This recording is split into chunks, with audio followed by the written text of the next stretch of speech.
Beleza, galera, estamos chegando para mais um R3M Vlog. Primeiro, agradecer o carinho da sua audiência e você que vai se inscrevendo, compartilhando o nosso link, inclusive ativando aí o sininho, ó, das notificações e também em outras plataformas digitais para você nos seguir, que é no TikTok, tá tudo na tela aqui, tá? E também no Instagram. Siga a gente aí e se inscreva em nosso canal, beleza, mano? Beleza, Renê? Tranquilo? Mais um episódio. Mais um episódio e a galera se inscrevendo. Quantas mil visualizações? Já tá mais de 60 mil, viu? Aí, obrigado pelo carinho. Então vamos aumentar isso aí. Vamos... 3 meses no ar e graças à sua audiência, a gente tem conquistado o mundo, né? Graças a Deus. E você sempre ligado com a gente. Obrigado mesmo. Agora é o seguinte. Você sabe que todo episódio tem um papo muito legal aqui sobre segurança pública. E quem faz as honras da casa sempre é o Márcio. Manda bala. Exatamente. No episódio de hoje, a gente tem a honra de receber uma mulher que tem feito a diferença, né, na segurança pública do estado de Mato Grosso, quebrando barreiras, né, no universo assim predominantemente masculino. A gente tem a honra de receber a delegada da Polícia Civil, doutora Juliana Palhares. Muito obrigado pela oportunidade de a gente conhecer um pouco da sua história aí há mais de 17 anos à frente da Polícia Civil de Mato Grosso. Oi, Márcio, oi, Renê. Primeiro, obrigado pelo convite. Realmente está um sucesso, né, o podcast aqui. E já assisti vários, com vários colegas da Polícia Civil, inclusive o que estreou aí com a doutora Ana Cristina, né, minha colega também. E tem sido muito edificante, né, conhecer um pouco da história da segurança pública do nosso estado através dos colegas que aqui vêm, contam as dificuldades, os desafios, né, que enfrentamos nessa jornada de segurança pública, né, de serviço à sociedade. E espero que gostem também do nosso bate-papo aqui. E esse é o propósito do Claro. canal, né? Conhecer trocar histórias, ideia. trocar ideias É. e a gente conhecendo cada vez mais o desafio diário de vocês à frente no combate à criminalidade. Primeira pergunta é minha, doutor Juliano. Não tem jeito, não. Aqui ninguém escapa. Como é que surgiu a polícia na sua vida? Era um sonho de criança, de menina? Já brincava de policial? Como é que é? A gente brincava de polícia e ladrão na rua, né? Na Sim, época sim, sim. onde isso ainda era uma prerrogativa. Lúdico, era lúdico. Ainda tínhamos essa segurança de brincar na É. rua, né? Brinquei bastante. E, de fato, brincava bastante e sempre queria ser polícia, isso é fato. Mas eu sempre tive a certeza que eu faria direito, né? Sempre fui muito idealista, assim, muito positiva e achava o direito sempre a ferramenta, né, da efetivação das nossas prerrogativas, assim. Ouvia meu pai falar bastante. E na faculdade de Direito, minha primeira paixão, como regra, né, de todo estudante de Direito, é o direito penal, né? Porque é onde a gente vê os crimes, a criminologia, a medicina legal, e você começa a se envolver com a investigação, porque a investigação ela é interessante, né? Você parte de um fato e chega à sua autoria, como que isso se desencadeia, né? Então, minha primeira paixão, de fato, foi o direito penal. Mas eu ficava um pouco na dúvida se ia para o Ministério Público ou se ia para a carreira policial, né? E aí, como sempre, sempre sou uma pessoa muito religiosa, muito temente a Deus, e deixei que Deus me guiasse aí nesse caminho, né? De buscar a minha profissão, de me realizar, né? E aí, nesse sentido, fiz estágio no Ministério Público, na ponta contrária da investigação, que é na execução penal, né, junto ao Ministério Público ali. Pude ter um pouco mais de contato. E aí, fui me aventurar pelos concursos públicos, né? E sempre focando onde eu iria me encontrar como profissional. E aí você presta um concurso, presta outro, né? É uma trajetória de muita resiliência, né, por parte de quem realmente deseja alcançar a carreira do serviço público. Então, eu fui prestando. E em 2005, abriu o concurso para delegado de polícia aqui do Mato Grosso. E na época, em 2005, era o melhor salário do Brasil, né? Mas você é do Mato Grosso. Não, eu sou do interior de São Paulo, Interior de- Bauru. Formada lá. Conheço Bauru. Eu trabalhei lá. Nunca saí de Bauru. Trabalhei Nunca lá. saí. Fiz minha faculdade ali. Vivia no Esquinão. Isso que não. Comendo Bauru de verdade, o legítimo O Bauru. legítimo, não esse misto quente Não, aí que o pessoal fala que é Bauru, é né? Mas verdade. depois a gente conversa sobre isso. E aí passei, né? Vim para cá, era um salário atrativo. Eu já conhecia as matérias afetas à Polícia Civil, né? Sempre falava, mas presta para delegado da Polícia Federal. Mas eu falei assim, mas eu não tenho afinidade com a matéria. Assim, eu gosto de atender pessoas. E o crime da Polícia Civil, que a gente tem a atribuição de investigar, é um crime do dia a dia, né? É um crime que você conversa com pessoas, você atende, né? E a Polícia Federal, importantíssimas atribuições e relevantíssimas também, mas ela guarda um pouco de distanciamento do dia a dia, dos crimes cotidianos, rotineiros, né? Então, eu prestei o concurso aqui e já na minha primeira vinda a Cuiabá, liguei para o meu pai e falei, pai, eu acho que é meu esse concurso, né? Eu estava muito bem preparada e, enfim, e aqui na época a gente fazia a primeira fase, que era de múltipla escolha, né? E depois a discursiva também. Então a gente fez as duas provas numa tacada só. E aí só ia corrigir a prova discursiva se a gente tivesse alcançado o patamar mínimo ali da nota de corte. Eu me recordo que eram 80 questões. E foi uma prova onde todo mundo foi muito bem. Então a nota de corte foi muito alta. Foi 66, né? Caramba. E aí eu fui para a segunda fase, passei também, aí vim para a prova oral, né, que foi uma emoção aqui na UFMT, no anfiteatro. Assim, eu me lembro como se fosse ontem, né, das conversas que a gente tinha ali dentro do teatro da UFMT, aguardando a chamada, né. E aí eu passei e fiquei muito feliz e vim com a cara e com a coragem. Não conhecia, nunca tinha estudado assim a fundo sobre o Mato Grosso, né, sobre a sociedade, sobre os bens de consumo, sobre o que que era o Mato Grosso, né? Para mim era mais um estado da federação, né? E fui muito bem acolhida por Cuiabá, né? Eu tive a sorte de fazer amigos maravilhosos dentro da polícia, fora da polícia. A gente conversando, né, Márcio? Márcio tem 21 anos à frente aí dessa Jornalismo do policial. jornalismo policial. Eu tô há mais de 17, então assim, Márcio conhece bastante o lado bom que eu vivenciei, as dificuldades que eu tive, os Sim. desafios, né? E aí eu falo que eu tive muita sorte, né? Que eu falo que realmente Deus me abençoou na profissão, me abençoou na minha família, me abençoou nos contatos que eu tenho. E eu sou extremamente grata ao Estado de Mato Grosso, a Cuiabá e à Polícia Civil. Doutora Juliana, logo que você formou, terminou o curso, né, para delegada, você foi atuar na combate a crimes contra a mulher, não é Sim, isso? é isso. Isso há 17 anos, né?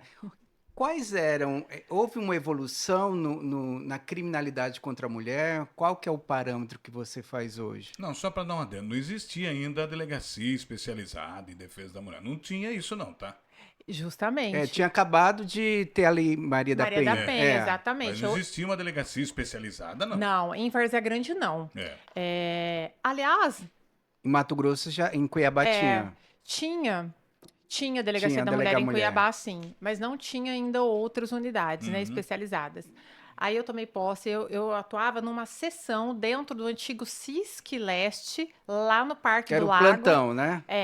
E aí tinha uma seção de atendimento à mulher, à criança, a grupos vulneráveis hoje, né? E aí eu iniciei minha jornada ali, né? E em toda oportunidade que eu tenho de contar minha história, eu sou extremamente grata a uma escrivã de polícia chamada Nalva. Hoje ela está aposentada, está morando no Nordeste com a família dela, né?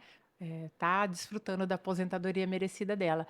Ela foi uma pessoa que me norteou, porque eu falo assim, a gente, principalmente eu que vim a concurseira, né, que não tinha uma experiência profissional dentro da polícia ou dentro de outra carreira jurídica, assim, que eu só estudava para concurso, né? A gente sabe muita teoria, mas a prática a gente Totalmente desconhece. diferente. E aí eu sempre tive essa humildade, né, de me falar assim, ó, não sei, me ensina.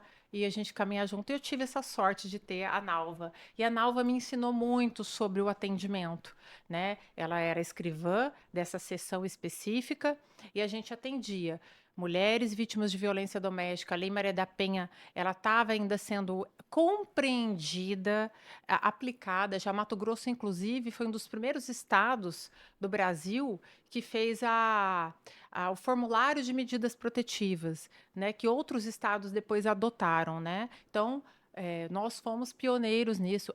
Eu acredito que a primeira vara ou a segunda vara especializada foi de Cuiabá, né, do Brasil. Então, assim, Mato Grosso sempre foi vanguarda, né, nesse sentido, dentro do sistema de justiça criminal. E a Polícia Civil mais ainda. Então, nós atendíamos essas mulheres, ainda não era tudo papel, impressora matricial. Eu falo que eu sou de outro século, né? Sim, sim. E a gente tinha ainda esse atendimento, e aí eu comecei a perceber o que era atender a comunidade, né? Caso. Eu lembro que num dos primeiros dias, não sei se foi o primeiro, a gente foi cumprir um mandado de prisão de um estuprador lá, né? Então era uma investigação que a outra colega já tinha conduzido e tinha saído o mandado de prisão. E a equipe foi e prendeu. Aí eu lembro que era o Dr. Douglas que estava ainda lá na delegacia e falou: agora você vai falar com a imprensa. Eu falei: hã? Como assim eu vou falar com a imprensa? Eu não sei como é que faz, né? E aí também foi o meu primeiro contato, né, com os jornalistas, com a imprensa, assim. E desde então a gente tem uma relação muito bacana, né, muito de respeito. Eu sinto muito respeito dos jornalistas, dos repórteres, né, que trabalham na esfera policial. E eu lembro que era um estuprador que a gente deu cumprimento ao mandado de prisão.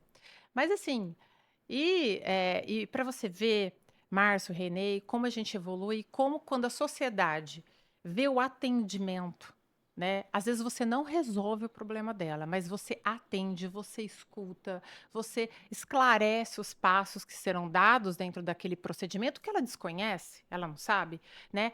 Aí começou uma procura intensa e a gente começou a receber denúncias de crimes sexuais, crimes contra a dignidade sexual de crianças e adolescentes, e eu me espantei com essa realidade, né? E foi um dos primeiros booms que começou a acontecer em Várzea Grande, foi de registros de ocorrências, aumentando tanto dos crimes de violência doméstica, né, Maria da Penha mesmo, marido e mulher brigando, né, todo esse cenário, quanto de violações sexuais, né, de crimes contra a dignidade sexual. E aí isso despertou o quê? Na gestão maior da Polícia Civil. Precisamos inaugurar a delegacia especializada. Precisamos ter um local onde essas pessoas sejam atendidas. Não, não esquenta, não é tiro, não. Fica tranquilo. Não é tiro. Não é tiro. Essa plaquinha, essa claquete, ela sempre assusta o E convidado. tinha que ser comigo, Isso né? é normal, tá vendo? Ai. Isso é normal, vai. E aí, então, foi inaugurada a delegacia Várzea em Grande. Várzea Grande, que era ali no Cristo Rei. Aí você sai do plantão e vai para a delegacia. Com quem foi minha chefe? Minha primeira titular direta, a doutora Daniela Maidel, que hoje é a delegada, geral. Trabalhamos muito tempo juntas E ali. assim, a diferença, essa experiência do plantão para uma delegacia especializada? A delegacia especializada, você começa Uma investigação profunda, Isso, né? e você começa a entender o fenômeno da violência doméstica. Porque no começo, Márcio, eu também questionava a vítima. Mas minha filha, ele já te bateu, já te xingou, você já veio aqui, a gente já fez um inquérito, você voltou com ele. Eu pensava comigo, mas como que essa mulher volta, né? Só que daí eu passei a entender que não me cabe julgar essa vítima. Me cabe orientar, conversar, mas jamais julgar essa vítima. A realidade que ela vive é uma realidade Mas totalmente. elas vinham para quê? Para tirar o. Antigamente, elas poderia até retirar a poderia queixa. retirar a queixa, mas mesmo depois do advento da Lei Maria da Penha, só judicialmente, né? Tá. Elas poderiam retirar Mas a elas queixa. iam procurar. Mas elas Você atendeu procuravam. muitas querendo retirar? Muitas, O muitas. que elas alegavam? Olha, ele prometeu que vai mudar, ele está fazendo um tratamento. Parou de beber. Ele parou de beber. E realmente, muitos, às vezes, pode ser que até se assustaram com a realidade, tomaram consciência, né? Mas naquela época também não existiam políticas públicas também direcionadas a esse agressor. Isso é importante. Eu me lembro de um projeto da doutora Lindinalva, que era Quem Manda Lá em Casa é o Respeito. Foi um dos primeiros projetos que eu vi que tratam do agressor. Hoje nós temos papo de homem, nós temos várias políticas públicas relacionadas a isso, mas eu estou falando isso lá em 2007, 2008, né? Nós estamos em 2024, 24. né? E mudou muito, Márcio. Mudou muito o tipo de violência, mudou o tratamento, mudou o acolhimento, mudou a tecnologia, mudou as ferramentas, mudaram, né? Então, eu posso te dizer que eu vivenciei um avanço de ferramentas, um avanço de investigações qualificadas, mas um avanço da criminalidade organizada também, exponencial, né? Eu tive passagens ainda nova de polícia pela DRE, como adjunta, por exemplo, lá em 2012, 2013, né?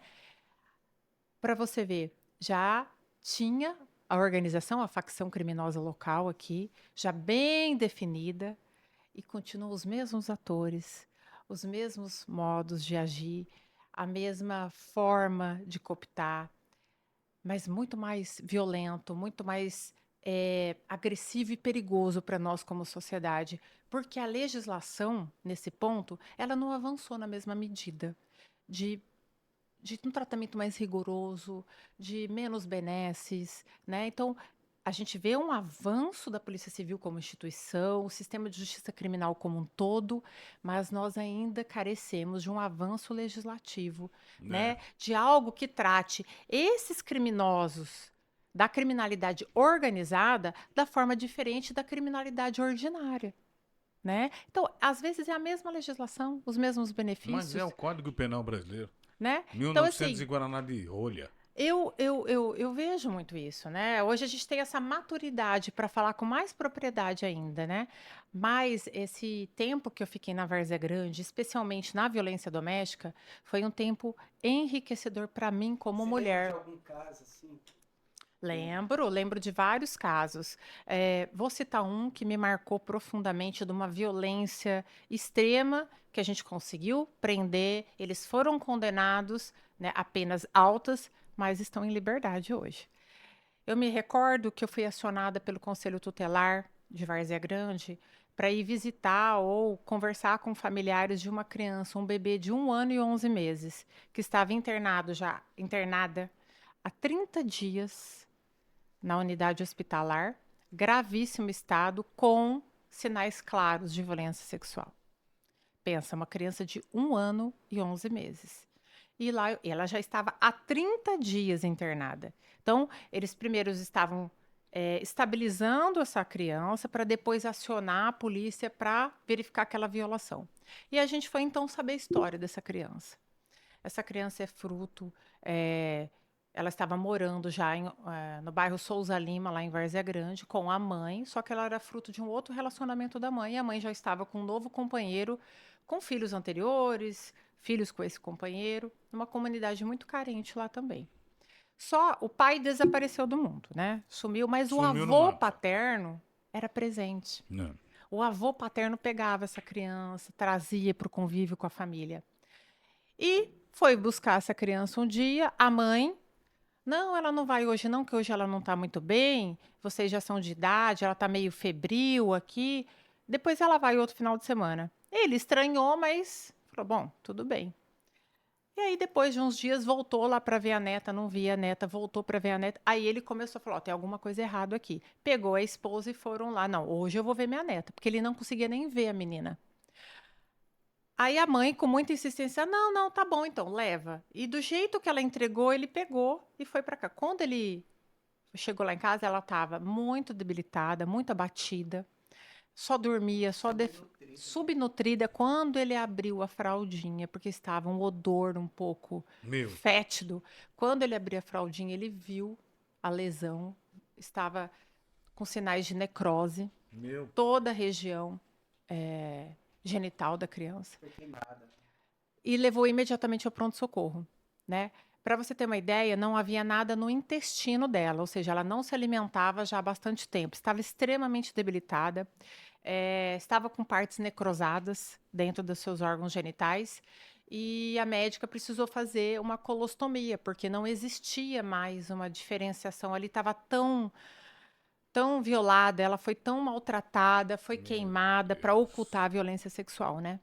Aí a gente começou a ouvir o avô, hospital, iniciamos o inquérito policial, já representei pela prisão temporária do padrasto e da mãe, porque a mãe foi omissa e a omissão dela foi penalmente relevante para aquela criança. E aí começou a história. Prendemos os dois, finalizamos esse inquérito. Eles perderam, a mãe perdeu o poder familiar e a guarda e todas as questões foram passadas a esse avô paterno. Esse avô paterno foi um anjo na vida dessa criança, assim, né? E a gente manteve contato, a gente fez alguma Mas ela campanha. sobreviveu, a criança. Sobreviveu, mas faleceu depois. Ah, tá. Então eles foram presos. Até do pé, né, da criança, lembra? Sim, aí o que ele faz? Para ocultar a lesão, eles queimaram os órgãos genitais Meu Deus. dessa criança para falar que ela havia caído no escapamento da moto, como se ela Tinha tivesse. encavalado. E aí foi comprovado, tinha sinais evidentes de violação sexual, tinha características específicas, já não tinha material genético Ele chegou a dele. confessar? Não, nunca confessou. E Ele a mãe? sempre, a mãe falou que não viu até onde ela sabia, entre aspas, ela tinha caído. Eu falei, mas vocês não levaram ao pronto-socorro, não levaram a unidade de saúde? Não, eu comprei uma pomada, fiz uma receita caseira, assim. Nada contra, né? As dicas antigas, dos antigos, Não, que omissão, muitos. omissão Mas, total. poxa, o Estado, né, Omissão. totalmente. Aí eles foram indiciados e julgados e condenados por tentativa de homicídio, tá? Estupro. Enfim, ele tomou 25 anos de cadeia pelo Tribunal do Júri, até foi a doutora Maria Erotides, que foi a presidente do Que júri. ano foi isso? Mais ou Ai, menos. 2009? Vamos colocar quando você ficou lá de 2007 a... 2011. Tá, então vai. Vamos colocar A 2009. minha memória falha um pouquinho não também. tem problema. De 2009 até 2024, não era pra ele ter saído, né? Não, ele tomou 25 25 anos, ela tomou 22. Tá aí, ó. Ele saiu. Ele saiu, salvo engano, em 2021, com Tá aí. uso de tornozeleira. Ele já tinha vários crimes, tá? Já era indiciado e conhecido da polícia. E não parou, né? Porque eu ainda dei uma olhada na ficha atual dele. Ele já tem outros processos criminais onde ele é envolvido também. Meu Deus. E ela também, tá? Ela é usuária de drogas, toda aquela realidade realmente deprimente, né? Mas foi bastante omissa, né? E ela respondeu sim, e tem outros filhos, né? Essa situação. E quase que eu falei o nome da vítima, que a gente tinha tanto carinho. A criança. O avô sempre dava notícias pra gente da delegacia. E aí que eu falo que Várzea Grande tem esse encanto. A gente criou ali um vínculo com a comunidade, principalmente do Cristo Rei ali. As pessoas iam levar pão de queijo pra gente na delegacia, bolo. E o avô dessa criança, ele mandava sempre informações. A gente perguntava se estava precisando de alguma coisa. Às vezes, como ela ficou colostomizada há muito tempo, a gente ajudava naquilo que podia de arrecadação, até de uma cesta básica. A gente se unia ali na delegacia mesmo e entregava para o avô. Ela fez a retirada da bolsa, mais velha, tipo uns 6 anos, né? Alguma coisa assim, eu não me lembro direito a época que foi que ela retirou. Mas logo em seguida ela tinha algumas fragilidades de saúde, acabou pegando uma infecção e foi hospitalizada e acabou falecendo. Coitada. Pera aí, calma, vamos agradecer a galera aqui. Depois você faz a pergunta. Agora é hora, enquanto a senhora pode levantar a cadeira aí, doutora, porque eu sei que a cadeira está baixando. Pode levantar. Pode levantar. É o seguinte, nós recebemos hoje aqui esse túnel de mignon com redução de goiabada do Val.untar. E além aqui dessa tábua de salgadinhos maravilhosos, salgadinhos, tem quibe, tem coxinha, tem risole, bom, tem tudo aí, pode abrir aí. Então, se você quer um evento com o melhor da gastronomia, Val.untar. Entre em contato, tá na tela aí, você vai entrar em contato, tem o Instagram, tem o telefone. Para você, eu gosto de falar que você que vai fazer uma festa, quer um negócio diferente, casamento, aniversário, bodas de prata, bodas de ouro, divórcio, o que você quiser fazer, né? O Val.untar faz um cardápio especializado para você. É só entrar em contato agora, falar que você está ligado aqui no R3M, falou, olha, eu assisti lá e quero... Peça o seu orçamento. Peça o seu orçamento val.untar. E aproveitando já também, falar do espaço que nós gravamos aqui, que é o espaço da LAC Concursos. Abri um pré-edital do concurso da Secretaria de Estado de Educação e também do Tribunal de Justiça de Mato Grosso. Aulas presenciais e online. E tem aí, Márcio, um personal coach para acompanhar os estudos. Olha que bacana. Esse é o diferencial da LAC Concurso, viu? O personal, ele vai acompanhar, ó, Sim. puxar tua orelha, ô Renê, você não tá fazendo as tarefas, estudando, cumprindo a meta, então Tá vendo só? escreva agora mesmo, procura LAC Concurso. lacconcursos.com.br. Tá na tela aqui também E o tem telefone. 2 pra concursos você. aí pintando, Tá né? aí, eu Tribunal falei, de Justiça E e Seduc. Seduc. Tá aí para você, tá? Salários, ó, lacconcursos.com.br. igual de delegado.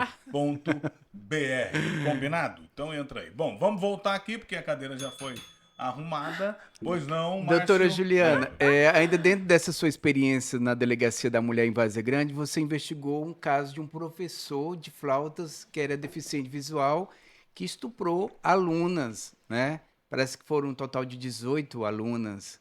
Conta pra gente dessa investigação. Márcio, esse foi um caso também. Eu falo que se a gente for parar, fazer só uma conversa só dos casos de Várzea Grande, tem bastante. Esse me marcou bastante também, porque a gente recebeu denúncias, né? Aliás, foi uma mãe, foi levar. E tinha meninos também, tá? Meninas e meninos. É um professor de música, ele era deficiente visual, né? Era cego, extremamente talentoso, né? Óbvio.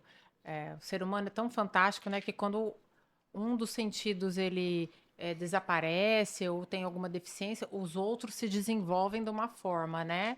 E aí veio, né? Essa denúncia, nós atendemos essa primeira mãe. Aí até a gente falou, olha, dá uma conversada com outras mães que você tem essa intimidade para ver se isso está acontecendo de alguma forma com outras crianças.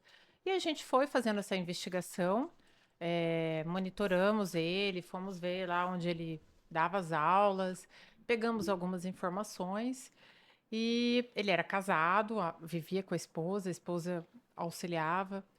E aí foram chegando denúncias, foram chegando, a gente foi compilando, as crianças foram atendidas por uma psicopedagoga que a gente tinha na delegacia, sabe? Esse atendimento, essa escuta especializada da criança, que é necessário. Essa Porque acolhida, muitas né? vezes ela não vai falar, não, o professor não me machuca, o professor gosta de mim. Porque não é com violência. É com sutilidades, é com carinho, é com confiança, né? Isso que é o mais pernicioso desse tipo de Ele ganha criminoso. confiança Ele primeiro. ganha confiança e a criança acha que aquilo é um carinho, que aquilo é normal, né? Na Muitas vezes inocência, na né? inocência. Na inocência. E aí, então, a gente reuniu um farto material. Ele era de fora, eu não me recordo o estado de origem dele, mas ele não era matogrossense e estava já há algum tempo em Várzea Grande, mas também não era há muito tempo. E ninguém sabia muito dele ali nas proximidades, nas redondezas, mas ele era meio que respeitado por ser um deficiente visual, por ser um professor de música, né, por ter esse talento tão bacana.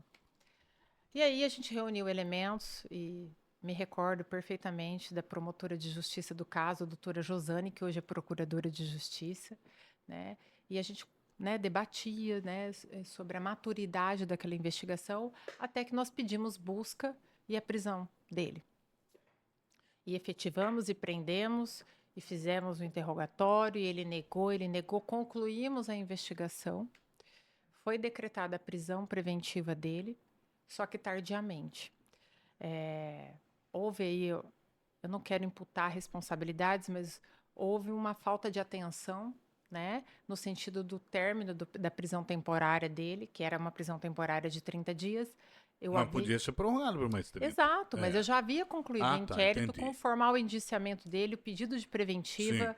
Sim. Me recordo, se a memória não me falha, a doutora Josane já tinha opinado também, já tinha oferecido denúncia, mas o fato é que se expirou, esse mandado não saiu a tempo, saiu a posteriori, ele desapareceu. Nós inserimos ele em todos os sistemas de buscas, de alertas, e até hoje eu não tenho resultado, né? Para onde foi esse cidadão? Não chegou a ser preso. 18 crianças. A prisão dele ainda existe, o mandado de prisão preventiva dele. Continua. A última vez que eu conversei com a doutora, ela tinha solicitado a inserção de um alerta pela Interpol, né, pelos organismos internacionais, porque é possível, ele pode estar fora do Brasil, né? Então, esse foi um caso onde a gente teve muito trabalho, um trabalho difícil, de atendimento especializado, de tudo ter funcionado e uma demora, um erro, sabe? Uma falta de comunicação, de repente, ocasionou essa fuga dele e essa frustração, né? Nós, como sistema, a gente se frustra também. Com todo respeito, vem aqui. Tomara que tenha morrido. Vai. Doutor. Você que falou. Eu que falo de novo. Tomara que tenha morrido. O cara que faz isso com criança. Ele te viu, né? Prendeu o professor, mas essa experiência de prender até padre. Ele não era padre. Vamos falar era um religioso. Freire, né? Era um freire. Foi também. Frei. É um frei. Foi também uma experiência muito difícil para mim, que sou católica, né? Foi muito duro. Teve uma grande repercussão, né? E aí, novamente, tudo em Várzea Grande. Tudo em Várzea Grande, com a doutora Daniela lá também, com toda a equipe, e especialmente com a união, sabe? A promotoria também é muito importante, me deu todo um respaldo da minha decisão de prendê-lo em flagrante. Falei, conversei bastante sobre aquilo. A menor, ela estava depressiva, ela tinha problemas familiares, ela tinha 14 anos ou 15, acho que ela tinha 15 anos. Então, ela, tecnicamente, não era menor de 14, para eu enquadrá-la como vulnerável na parte da idade, de um marco objetivo. Mas ela estava num transtorno psiquiátrico, psíquico. Ela foi seduzida pela fala dele, nesse sentido de entender que aquilo era bom, que ele ia mudar a vida dela, que ele ia se casar com ela, que eu entendi, ela era vulnerável naquela... porque ela estava acometida, ela não tinha um juízo perfeito. Além de ser uma adolescente, que é uma pessoa em desenvolvimento, ela ainda passava por severos problemas psiquiátricos, psicológicos. Ela estava em tratamento, né? E buscou na igreja, e que isso não é errado, isso é muito certo, buscou na religião, buscou em Deus também um amparo para sair dessa apatia, dessa depressão, dessa doença, né, que mata tantas pessoas. E, de alguma forma, encontrou consolo nos braços desse religioso, que se aproveitou disso. Então, nós prendemos ele dentro de um motel, saindo de um motel em Várzea Grande, com todos os paramentos da Igreja Católica, inclusive com Jesus eucarístico dentro do carro. Então, para quem é católico, sabe, o religioso, até os ministros extraordinários da comunhão eucarística, eles podem dar Jesus, levar a Eucaristia para as pessoas que estão doentes, que estão impossibilitados, para os enfermos, né? Então, ele estava com Jesus eucarístico ali. O momento do flagrante, doutora, conta pra gente, assim. Né, foi um transtorno, né, assim, ele não entendeu, mas não resistiu, assim, ele não... A menina, muito assustada, começou a chorar, né? A gente levou todos para a delegacia, conversei bastante com ele nesse sentido. Ele admitiu? Admitiu que mantinha esse relacionamento com ela, né? Que até porque estava saindo dentro de um motel, né? E o carro era o carro paroquial também, né? Detalhe. E, enfim, nós autuamos ele, ele ficou preso, depois a magistrada concedeu liberdade, entendeu que a criança, que a adolescente não era vulnerável do jeito que eu tinha falado, mas também não me criticou, não, né? Assim, nesse sentido, ela chancelou minha ação, mas deu liberdade para ele. Tive toda uma conversa muito eficiente com toda a parte da igreja, ninguém interferiu no meu trabalho, nem diretoria de polícia civil, nem ninguém ligado à igreja. Pelo contrário, né? Tive liberdade de ação, o apoio da doutora Daniela, da promotora de justiça, dos meus superiores também. Então, nós concluímos, indiciamos, e aí Ele foi transferido, foi para outra cidade, e depois eu soube que existiam rumores de outras vítimas Meu também pai. em outros locais. Mas depois eu também não sei que rumo tomou a vida dele, não, e que ele na dele, eu na minha aqui, tá tudo certo. Fiz o que eu achava que era correto, né? Para além de legalmente correto, o que se espera, né, de um religioso é o respeito, Quer dizer, você né? já chegou na Polícia Civil com o pé na porta, né? Pelo jeito, né? Já enfrentando tudo isso. Depois da delegacia de defender as mulheres, tudo isso, pra onde você foi?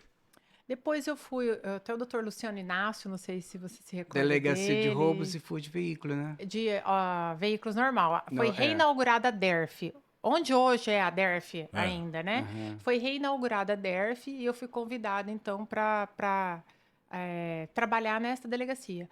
Mas fui muito triste, porque eu amava Várzea Grande, amava aquela delegacia. Aham. Mas o doutor Luciano falou assim: Juliana, você já está há muito tempo, você precisa crescer. E hoje eu agradeço ele, né, dessa visão. Por isso que eu falo que, às vezes, alguma decisão da gestão que te incomoda num primeiro momento, que fala, mas por quê, né? Às vezes a gente acha, ai, porque estão me perseguindo, porque estão não sei o quê, que não gosta de mim. Não, gente. Você tem que esperar dar tempo ao tempo para ver que, às vezes, aquela decisão que você não encarou como positiva foi o melhor para sua carreira, foi o melhor para você, né? E eu sempre tenho essa confiança em Você Deus. lembra Então, de algum desmanche, essas quadrilhas aí de roubo? mas isso aí foi lá na Várzea Grande, que o Garcia falou. É, Isso aí foi lá na Várzea Grande ainda. Mas, assim, eu não tenho muita recordação desse fato, que ele é a rainha da sucata, né? isso. Mas é porque foi uma receptação muito grande de materiais. Estava se combatendo muito furto que estava tendo de fio de cobre, que antigamente os noiados que a gente Até fala, hoje, né? até hoje. Eles furtam Os muito e noiados tinham os até hoje. receptadores. E é o que eu falo, tem Até o hoje. furto dessas coisas porque tem quem compra, É. quem recepta. Né? Então, se você não punir o receptador também severamente, você acaba que É o que tá eu digo. enxugando gelo. Só existe o corrupto porque existe o É, corruptor. e aí eu lembro que a gente foi feita uma grande prisão, uma grande apreensão de materiais que estavam no depósito em Várzea Grande, e aí eu concluí esse inquérito aí. Mas, assim, a minha memória não é tão viva nesse sentido. Mas na DERF, quando eu saí da Delegacia da Mulher e fui para a DERF, eu fiquei pouco tempo ali, porque logo eu fui escalada para o plantão. Né? E que experiência. Antes não tinha o plantão Central de de flagrantes. flagrante Cuiabá. Isso. Um dia eu visitei você lá, sabia? E eu saí de lá assim horrorizado. Não, mas é assim, O movimento, olha, sabe? uma experiência. Não existia o plantão de violência doméstica, então eram vítimas de Maria da Fui Penha, conhecer, fui lá conhecer. vítimas de violência maluco, sexual, Na época, vítimas de violência é, sexual, usuário de droga, tentativa de homicídio, Tudo cai lá. tudo, Tudo desemboca. tudo e a desembocava porta lá. lotada de advogado, né?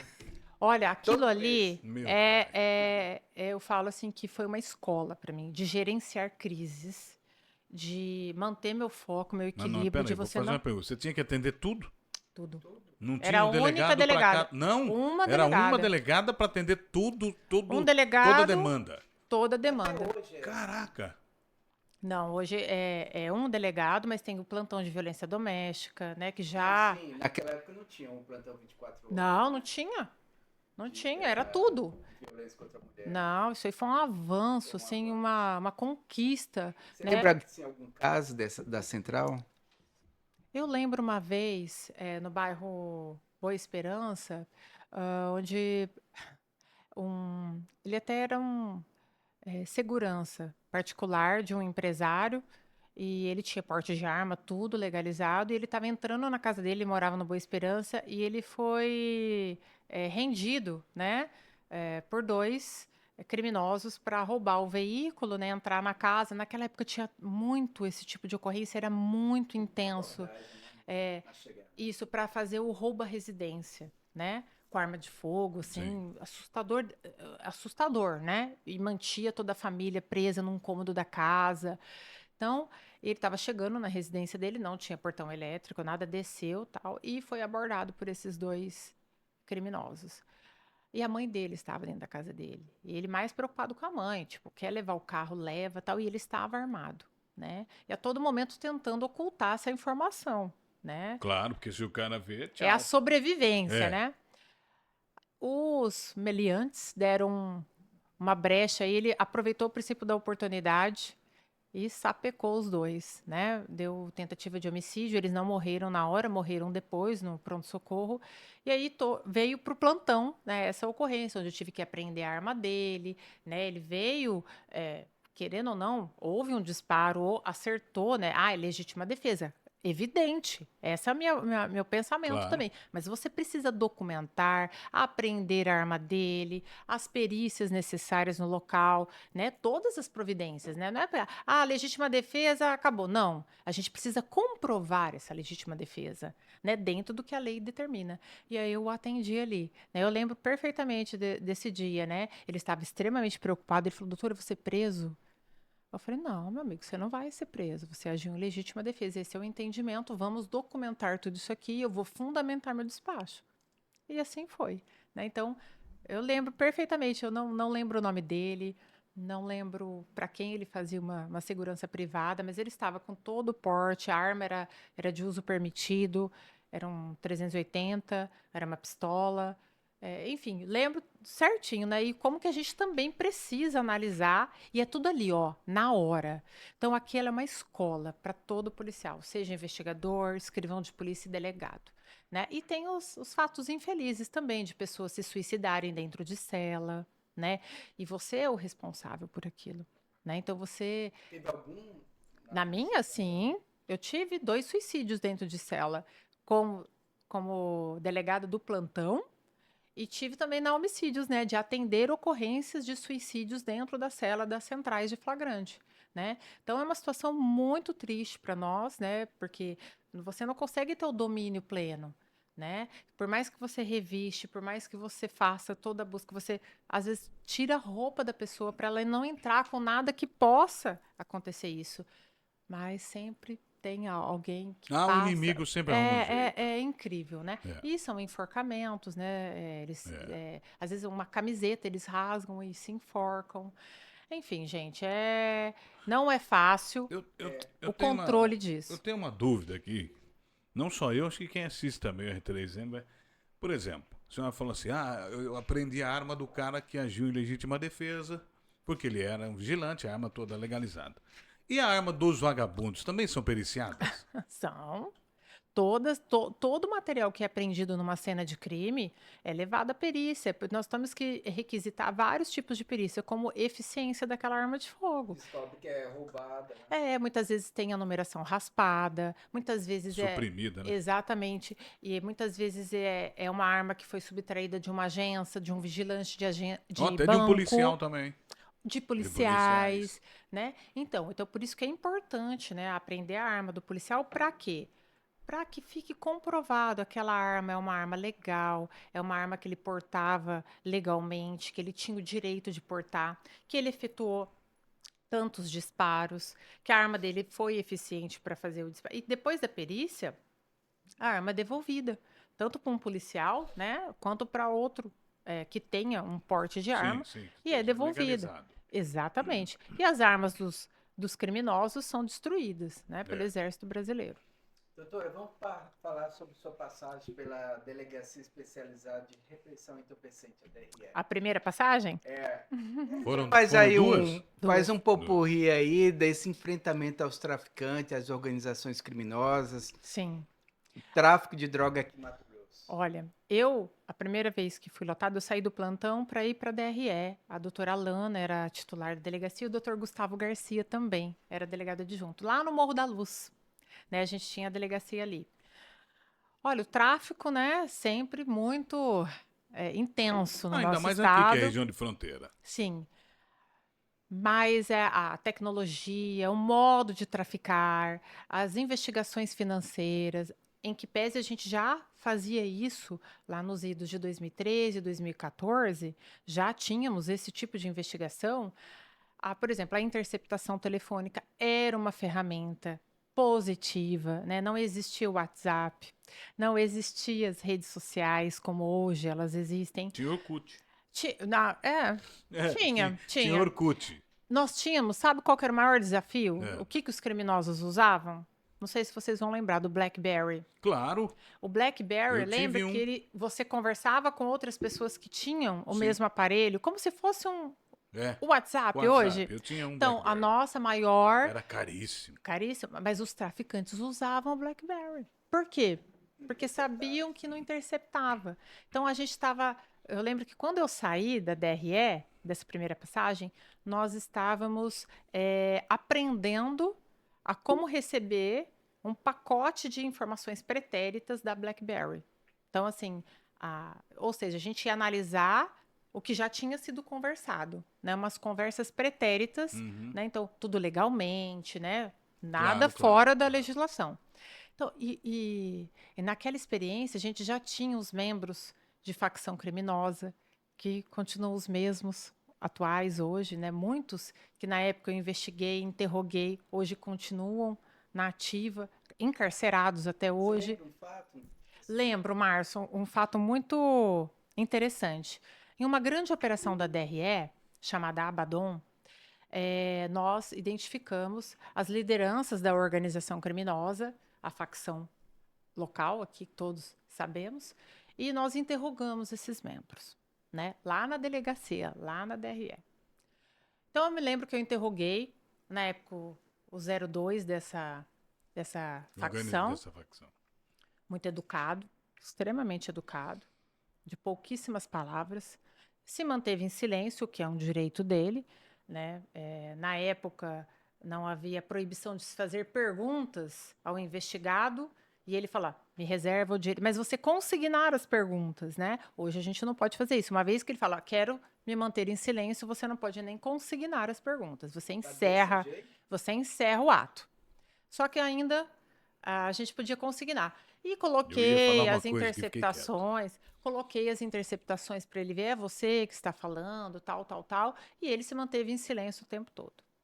Aí eu encerrei o feito, né? Falei, podemos encerrar. Gravamos todas essas oitivas, né? Na época não era tão moderno que nem Sim, hoje, sim. né? Então gravamos com filmadora. Filmador. Filmadora. E aí, quando encerramos o interrogatório, ele falou assim para mim: doutora, a senhora já encerrou?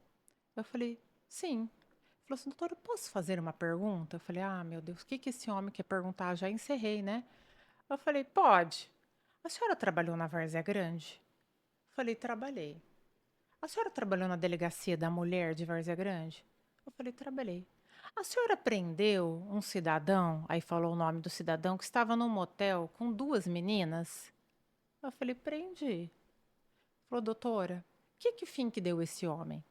Eu falei: nós autuamos ele, mas ele tinha alguns problemas de saúde, era uma figurinha aí carimbada, né? Um sobrenome importante, Uhum. e o juiz deu domiciliar para ele. Ele falou assim: pois é, doutora. A menina menorzinha que tinha 11 anos é minha filha. Meu Deus. E a minha esposa me ligou, né? Pra você ver. Aí ele vai contando, né? O celular presente na vida Sim, sempre, claro. né? Mas não estávamos investigando, ele estava contando, né? A minha esposa me ligou e falou que pela primeira vez se sentiu tratada como uma pessoa. Agradeceu, falou que foi muito bem tratada pela senhora, então eu quero agradecer a senhora pelo tratamento que a senhora fez para minha esposa e para minha filha. Eu na hora, assim, gente, eu não sabia nem o que eu falava, eu fiquei assim, não fiz mais que a minha obrigação, falei assim para ele. Imagina que eu vou falar assim, nada de nada para ele. É. Não, né? O 02 de uma Não facção, fiz mais que a minha por mais que obrigação, ele tá me claro. agradecendo ali, eu não fiz mais que a minha obrigação, Claro. né? Tipo, né? E para você ver as voltas que o mundo dá. E ele falou uma coisa para mim. Falou: doutora, eu nunca assinei um homicídio. Ou seja, ele nunca confessou, mas esse eu assinava. Ele não chegou lá no casão. E não chegou mesmo, porque foi dada domiciliar para ele, né? Na época. E aí você vê como o mundo dá voltas. Você no atendimento e depois interrogando um membro de De facção uma facção e o criminosa cara. e você atendeu. Então, e nesse ponto, como a vida dá voltas, mas nesse ponto a importância de você ser a mesma pessoa, seja com cidadão A, com cidadão B, não importa quem está ali para ser atendido por você, servidor público, você precisa atender. Porque o erro do pai, os crimes que ele cometeu e que comete até hoje, ela não pode responder por isso. E se eu soubesse que ela era filha, mas ninguém falou nada. Sabe, na hora a esposa não falou nada, não. Porque naquela época não tinha esse glamour todo que nem tem hoje, né? Das pessoas falar que é do comando, que é Ah, falar que é da facção, que é parente do disciplina, que não sei o quê. Hoje é status, né? Então, naquela época não era. E como evoluiu essa criminalidade, hein? Exatamente. Aí a gente entra na DHPP, né? Sim. Delegacia de Pode subir a Homicídio. cadeira, não tem problema não. Aqui a gente Que vai ver na você teve cadeira. uma atuação aí bem ferrenha mesmo, Márcio. no sentido de Foi enfrentar depois da tudo isso. DRE, DHPP. Eu tive uma passagem por Brasília, fui Brasília. trabalhar no Ministério da Justiça, Se depois especializou nessa é, parte de de inteligência. inteligência, É. fui para a Secretaria de Segurança Pública também, trabalhei lá na Secretaria Adjunta de Inteligência, mas em que pese, aprendi bastante, sou extremamente grata às oportunidades que tive, eu sentia falta da delegacia, eu sentia falta dos policiais, do Tem que ser vucu-vucu, operacional, né, doutora? sentia falta de atender as pessoas, de ouvir, de poder ser útil. Na verdade, Inês, você percebeu que por aqui passaram várias mulheres operacionais. Não, eu tô ouvindo, depois eu vou fazer uma colocação aqui para ela. Deixa ela terminar essa história. Todos os setores da segurança pública são importantes, os estratégicos, os administrativos, o operacional, todos. Mas eu me encontrei na delegacia. Né? É importantíssimo a pessoa que faz uma gestão, porque o computador não chega na delegacia se não tiver alguém que estuda aquela compra, que faça o projeto de comprar, que gaste bem o dinheiro público. Então, você não pode falar, é administrativo, né? Não, é muito importante. Senão, não chega para você e não chega para o cidadão que precisa. Então, é muito importante. Mas eu sentia muita falta. Então, eu pedi para sair, literalmente. Pedi para sair e fui para a DHPP. Me apaixonei por aquela delegacia, porque é a investigação pura, clássica, que você vai do local do corpo, onde você vê o corpo, você vê a atmosfera. Era isso que eu ia perguntar. Até agora, da delegacia, dentro da delegacia, dentro da delegacia, dentro da delegacia, dentro da delegacia. Aí na DHPP, saiu um pouco da delegacia, Não, foi eu pra saía rua. várias vezes, É. eu fui pro Pantanal, Não, eu não, passei assim, noites no é, Pantanal, mas, é. pegando traficante, Tá. é, É de operacional Siopaer e mesmo, resgatar na a gente. pancada. Sempre foi, É. sempre foi. Operacional. Sim. E Né? aí no DHPP? Mas na DHPP isso aflorou mais ainda, Aham. porque você vai no local do crime. Então, olha, eu falo que o segredo, não tem segredo, mas a essência da nossa DHPP ser a recordista de resolutividade de homicídios é a metodologia aplicada, que é a equipe que vai investigar, ou seja, a investigação de segmento é a equipe que atende a ocorrência, onde você vê quem está chorando, você vê o ambiente, você sente o cheiro, você olha para aquele corpo, é uma vítima, tem uma história atrás dela, né? E aí, isso é o grande segredo, eu penso, né? Óbvio, as ferramentas, a tecnologia, tudo isso que vai evoluindo, né? Então, olha, uma Teve escola... algum caso assim que você teve dificuldade de esclarecer? Ah, vários, viu, Márcio? Eu peguei muitos casos antigos, onde a gente via que... me recordo de um caso, eu não lembro o ano, tá? Mas era bem antigo, tipo 2009, né? De uma menina que foi violentada e morta, o corpo dela depois foi queimado, salvo engano, ali na região do Cochipó. Não vou lembrar detalhes, mas aí eu lia, Da relia. pizzaria lá que foi colocado no Não, filme, não, naquele. não, esse eu já estava na DHPP, eu acredito. Mas era coisa bem antiga, né? E não se chegava à autoria, não se chegava à autoria, não se chegava à autoria. E aquilo vai, né? A gente vai tentando, vai tentando, vai tentando. E no fim, eu lembro que esse eu relatei falando, olha, não tem mais o que ser feito, né?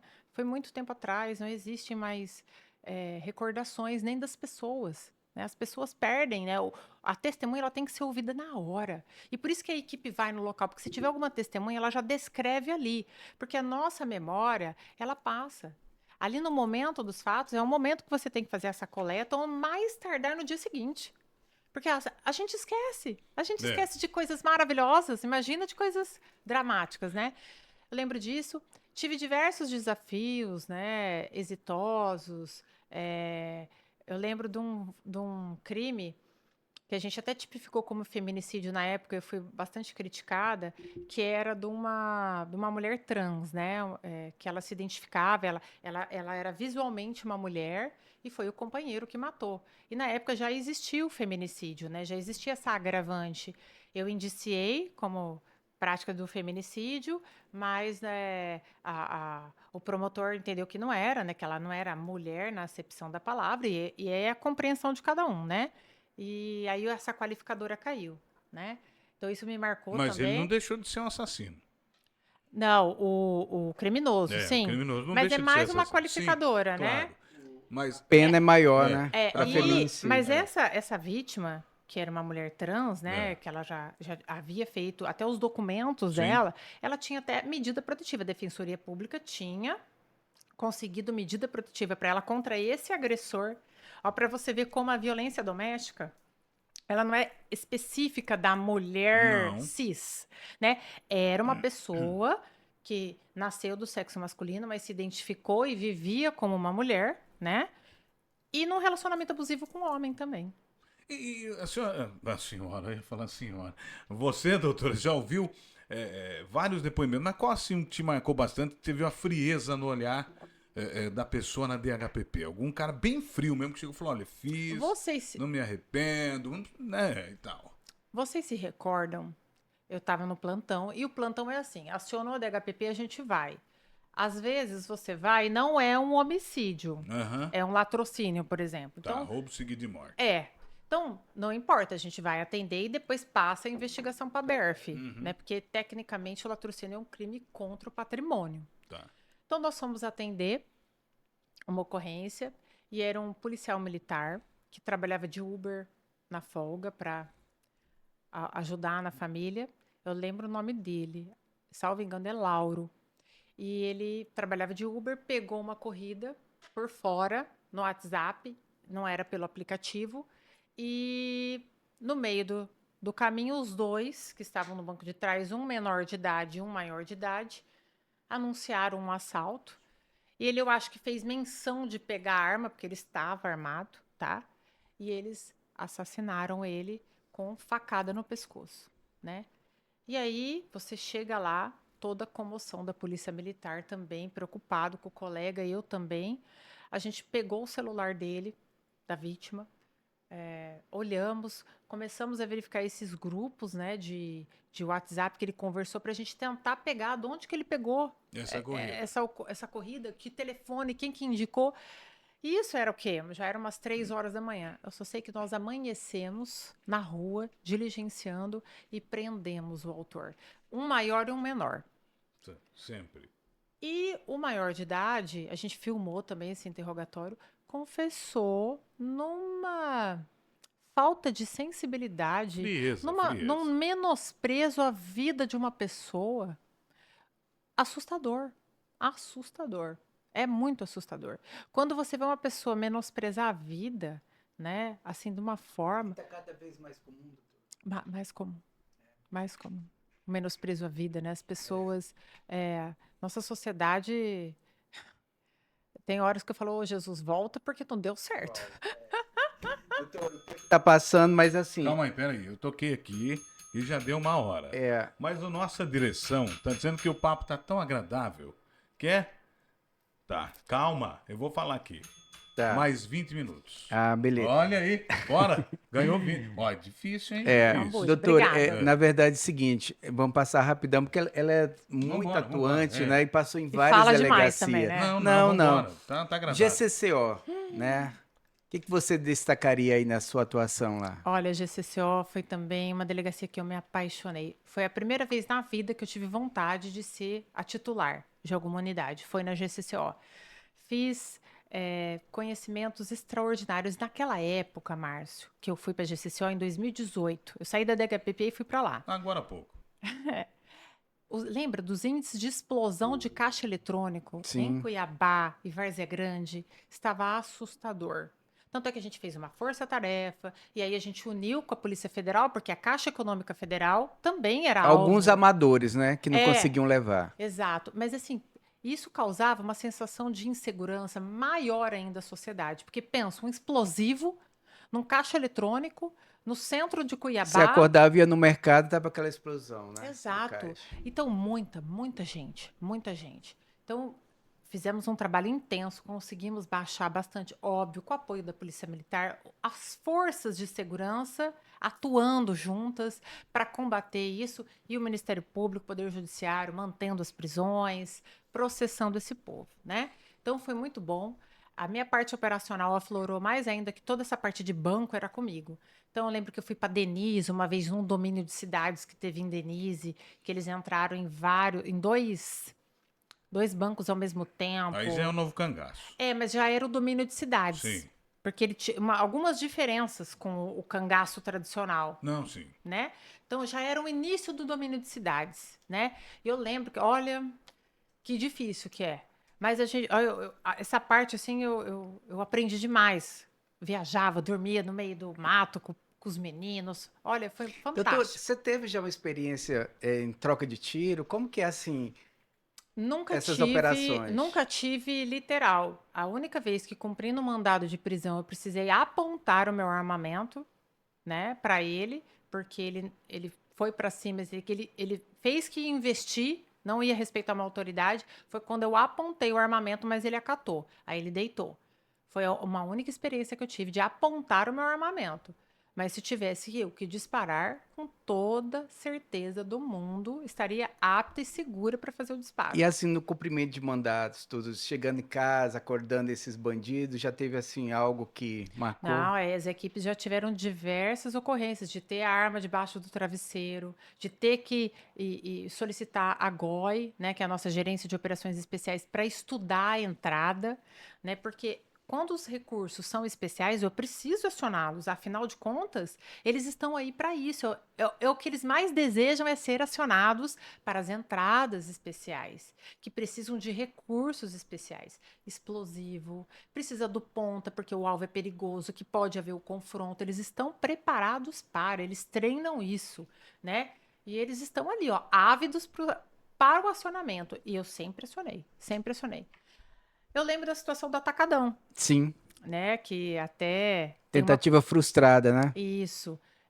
Foi uma ação da GCCO. Eu não estava. Nesse dia eu estava lá na CESP, fazendo uma outra demanda. E as equipes foram e teve aquele confronto, né? Os criminosos em óbito ali. Atendemos a socorrência, investigamos ao final. A vigilante estava envolvida, prendemos a vigilante. E tem o caso interessante, que um dos bandidos que idealizou e seria beneficiado de toda essa da bolada que eles iam levar do carro forte, ele foragiu. Nós fizemos a investigação, ele era já monitorado por tornozeleira eletrônica, já era conhecido nosso. Nós identificamos, provamos os celulares dos bandidos que faleceram. A gente fez a extração, tinha vídeos, imagens dele antes. Indo pro Atacadão para ação, ele deixou os caras lá para ação e depois saiu. Ele rompeu a tornozeleira eletrônica e foragiu para o Rio de Janeiro, né? Foi preso recente aí, né? Em fevereiro, quando a gente assumiu a DRCI, eu recebi informações, né, que ele estava em Cuiabá. Na verdade, em Várzea Grande ele estava. E nós fizemos a prisão dele. Depois de quanto tempo, né? Eu falei, esse aí ficou, ó. Porque a gente ficou procurando ele. Foi pro Rio de Janeiro. Questão de honra. Solicitamos apoio da Polícia Civil do Rio de Janeiro. E o Rio de Janeiro, naquela época, já não era para amadores, né? Já era impossível Nunca hoje, né? Rio de Janeiro nunca foi para amadores. Então isso me marcou bastante também. Atualmente você está numa delegacia, né, de crimes informáticos, cibernéticos, Sim. né? O que a gente Que todo poderia... mundo pensa que é uma terra sem lei, né? Exatamente. Além do assédio, além dos golpes, né, que tem muito, o que você destacaria e as orientações que você daria? Olha, é uma delegacia importantíssima que foi criada. Ela é recente, ela é nova, né? Foi uma necessidade, né? É uma área nova, né? Assim como as relações sociais com a internet, com a tecnologia, elas mudaram, né? Hoje as pessoas se relacionam mais virtualmente do que pessoalmente. Estou Muito errada? mais. Sim. Não. Então, Até no restaurante. Exato. Aí Um conversa com o outro do outro lado da mesa pelo falando no WhatsApp. WhatsApp. É um negócio impressionante. É uma escravidão, né? E o crime também. O crime também migrou, né? Hoje a logística de você realizar um golpe é muito mais barata para o criminoso e muito mais lucrativa, né? Então, em 2020 foi criada a DRCI e ela foi sendo moldada, foi sendo aperfeiçoada, né? Porque tudo conta é novo, a gente tem que testar modais, testar atribuições, o que que vai fazer, qualificar os policiais, né? Porque muitos policiais não sabiam nem como começar uma investigação dessa. E aí hoje já está Tem um evoluidíssimo. caso que você destacaria? Temos o caso exitoso, né, da DRCI. Posso citar duas vertentes positivas, né? Que a gente trabalha muito com os crimes de pedofilia, né? A gente tem uma parceria com a Polícia Federal, de recepcionar alguns casos que não são da esfera da Polícia Federal, que não são delitos transnacionais, né? Que são casos pontuais de armazenamento, compartilhamento de material pornográfico infanto-juvenil e que mais compete à esfera estadual, né? Então, nós recepcionamos isso. Recentemente tivemos a operação Artemis Fronteira, onde nós prendemos, inclusive em flagrante, uma pessoa com esse tipo de material. Então, é algo que eu, pessoalmente, Juliana, me dedico muito. Doutor, analisando esses materiais apreendidos, é algo chocante, né? É terrível. É terrível. Olha, a gente já viu muita cena feia na vida como polícia, né? Vocês também. Mas aquelas imagens, vídeos, elas são chocantes. E são, às vezes, estrangeiras, né? Muitos desses materiais que os nossos clientes, os nossos criminosos compartilham, que a gente tem acesso, são materiais onde você visivelmente vê que não são crianças brasileiras, né? São produzidos fora do Brasil. Mas é chocante da mesma forma, sabe? É algo monstruoso. Mas isso também não tá na internet normal, né? Não. Tá sempre na Às vezes até tá, viu? Não, mas muito menos do que tá como é que chama? Na Dark Web. Dark Web. Então, eles, na Dark Web, eles negociam, eles trocam muito isso, né? Não só isso, mas também isso. Mas também há aplicativos de comunicação ponta a ponta, onde muitas vezes não sobe para um servidor. Eles lucram muito com esse mercado? Sim. Olha, você gosta de coxinha, mas você comer todo dia coxinha, você vai enjoar. Então é a mesma coisa. Tem um material antigo que fica circulando e que elas têm uma impressão digital que a gente chama de hash. Esses hashes são conhecidos e são armazenados. Só que é o que eu falo, você enjoa da coxinha. Então você quer uma coxinha de outro sabor. Então, fatalmente, essas pessoas, esses criminosos, eles procuram novos materiais, porque eles estão enjoados do mesmo material. Então, isso fomenta o quê? Fomenta a criação de novas imagens. E fomenta o quê? Os abusos a crianças e adolescentes. Sim. Então, quando você proíbe, quando você pune a pessoa que armazena esse tipo de conteúdo, entenda você o que você quiser entender sobre essa pessoa. Por que que é crime? Porque uma criança foi abusada. Então, Com a gente quer certeza. proteger a criança. Não é só a reprovabilidade dessa conduta desse autor. Não, pra mim ele é cúmplice. Sim, Pra mim ele é Mas, cúmplice. ó, Ele, é mas eu não sempre- fiz, mas você consome. mas você consome Se e você consome, fomenta você a fom- produção disso. Você fomenta a produção. Você financia isso, Cúmplice, né? É. Então, assim, eu É tô interessante também destacar, doutor, quem compartilha. também, quem compartilha. Então, assim, às vezes, é um combate mundial, né? Então, não é algo típico do Brasil, é do mundo, né? Então, esses compartilhamentos são proibidos. E muitas vezes, fora do Brasil, até um controle muito mais intenso sobre esse tipo de armazenamento. E há legislações internacionais que obrigam a esses provedores, a esses provedores de serviços, que uma vez que detecta um hash conhecido desse e vê que é um material de pornografia infantil, eles têm que bloquear. Eles excluem aquela pessoa por violação da plataforma e comunicam às autoridades. É lei. Isso tem acontecido? Tem, bastante. Todos esses casos onde o NICMEC, por exemplo, que é um desses órgãos, reporta ao Ministério da Justiça e Segurança Pública, que reporta a Polícia Federal e reporta a mim, nós temos. Esse caso da Artemis em Pontes Lacerda foi um reporte vindo internacional, né? De um brasileiro que está armazenando, compartilhando esse tipo de material pela rede. Né? Então, isso é muito importante. E agora a inteligência artificial nesse meio, a Deep Web, a Dark Web. É. Então, essa delegacia é muito importante. tanto para isso, quanto para os crimes informáticos ou cibernéticos próprios, que são as invasões de dispositivos. Vocês lembram do ataque cibernético à Unimed, que parou todo Sim, todo o sistema. a sistema? Foi um ataque ransomware à internet. Então, é algo que entra dentro de um sistema, bloqueia o acesso e muitas vezes é cobrado um resgate em criptoativos, por exemplo. Isso internacionalmente é severo demais. Quantas e quantas redes internacionais e empresas foram atacadas? A JBS pagou não sei quantos milhões de resgate, porque não tinha jeito. São crimes específicos, são pessoas inteligentes que programam, que modificam e conseguem entrar. Aí uma operação boa que a gente fez recente é a Código Seguro, que teve a fase 1 e agora recentemente a fase 2. Foi uma tentativa de invasão ao sistema da Polícia Civil. Tentativa, nem conseguiram. E nós já identificamos os autores, fizemos a fase 2 e em breve o inquérito será finalizado e levado às raias da justiça. Doutor, mais uma pergunta, que agora, antes de ir embora, não tem mais quanto aí? 7 minutos? Tá. IA, inteligência artificial. Isso tem sido uma criação de fake na internet, que é uma beleza. Pois é. E aí as pessoas acreditam, né? Sim, a inteligência artificial, às vezes as pessoas só conhecem o lado negativo dela, mas ela é muito positiva. Sim, claro. Na Chat medicina. GPT, sim, claro. Não, mas tira um pouco desse aspecto normal. Na medicina, Sim.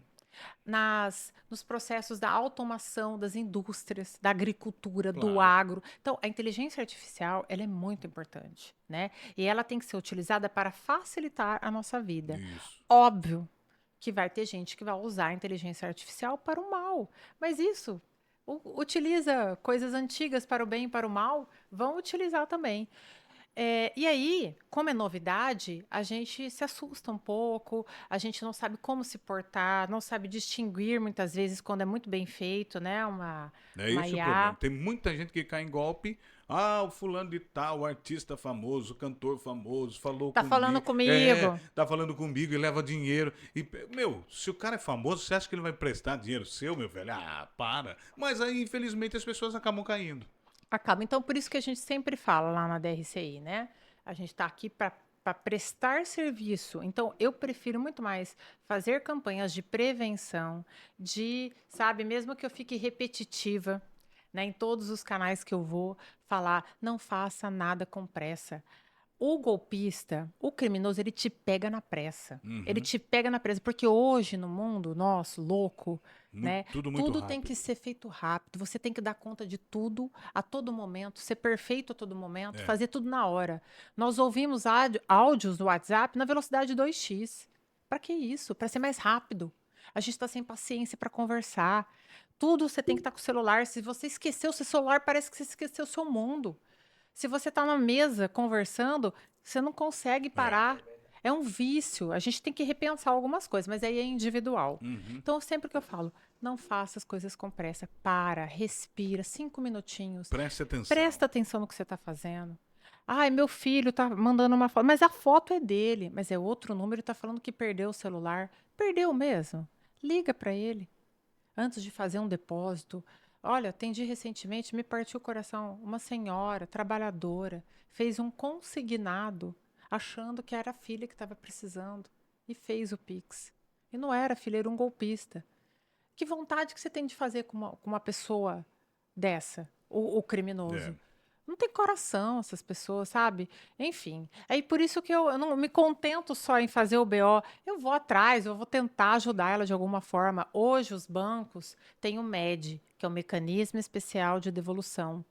Eu falo que é mais importante você caiu no golpe, percebeu que caiu no golpe, falar com o seu banco primeiro, abrir o MED, e aí você tem que conversar e ver como é que faz isso, porque cada banco tem uma metodologia diferente, né? Então, você tem que já saber. Hoje, não sei como faz MED no meu banco. Então, a tarefa, pergunta, olha, fuça o seu aplicativo, manda mensagem vai na sua instituição bancária, liga no 0800. Se eu cair no golpe, como que eu abro esse MED? Se antecipe. Então, primeiro faça o MED, porque o MED é o seu banco comunicando com o banco destinatário do valor ilícito que foi transferido para ele tentar bloquear aquele valor lá na conta, né? Então, eles têm essa comunicação direta. Aí depois você vai fazer o BO, porque o seu banco vai exigir esse BO de você. Então, o mais importante hoje não é nem correr para a polícia, é você fazer o saber MED. fazer o MED MED. e prestar atenção. Ana, a gente vê assim tanto vigor nas suas falas, nesse amor à profissão, né? Tem algo nesses mais de 17 anos que você se arrepende de ter feito, deixou de fazer? Ai, Márcio, acho que não, assim.